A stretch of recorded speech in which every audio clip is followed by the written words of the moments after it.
make a decal. I've mentioned this before, the decal component of a texture appears to be the hard way around the block to make a decal.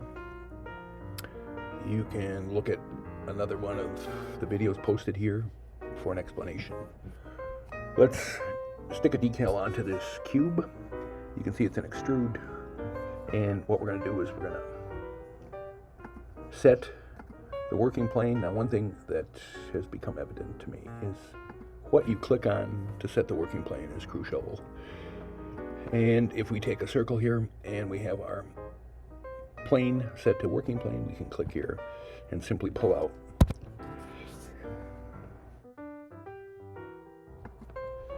And now we end up with a circle. It's just a circle. It's not a three-dimensional item. I know it's very confusing because it's a two-dimensional item, but it happens to be rotated into a position where it looks like it's three-dimensional. So now we're going to say extrude, and we only want it to be something like 1 millimeter. So there it's nice and thin. Now what we want to do is put a texture on there, and we want to make it look like it's a decal stuck on there. So we're going to hold on to this. We're going to go into our resource browser. We're going to look for textures, and we happen to have one here. It's called basketball texture. We're going to say apply. Now, be forewarned that if this isn't blue, even if you right click and say apply, you may apply something else. As an example, I can click on this one and I can come over here and right click and say apply, but what's happening is not where I click, which is very evident in the video here. I will end up with something else on there. So I see it on here now, and I'm going to use the texture mapping tool, change it to plane, and it's now sitting on it, and I have to pull it into position. So now you see it kind of jumping a little bit. What I'm going to do is turn off the snaps, and now it's behaving like it should. So two ways to do this. You can either pull on it with the texture mapping tool, but as you can see, I find it awkward because it seems like the texture has a different set of handles compared with the shape. So sometimes it's just as easy to say edit the texture. Again, click on it, then say edit. And what we're going to do is we're going to change this to something else, and we're just going to guess at this point. It's a little bit better. This would be a great feature if VectorWorks would let you set the texture so it stays centered. It doesn't. So I'm back to moving it again, and it looks much better. Now we can do this another way, and what I end up having to do is set the parameters up here so that I can get the scale factor here. I'm going to pull on it a little bit,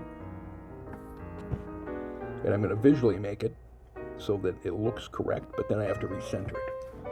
And again, this is my preference, but it seems to be that I don't work in the architectural world, so I don't really care that, for example, my grid starts down here at the lower left corner.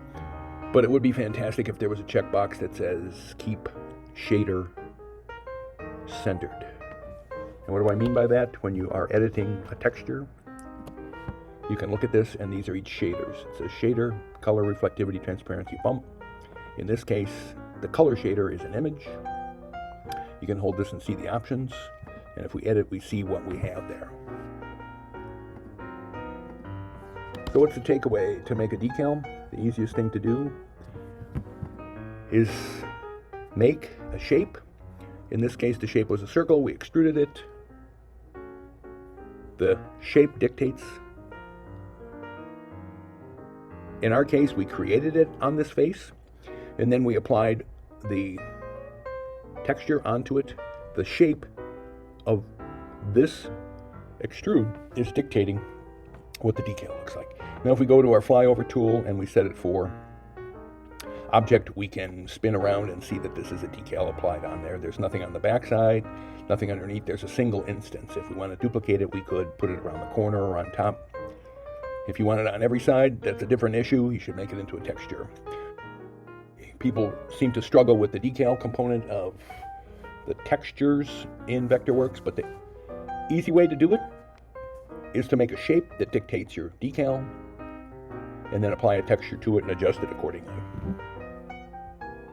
Thanks for watching.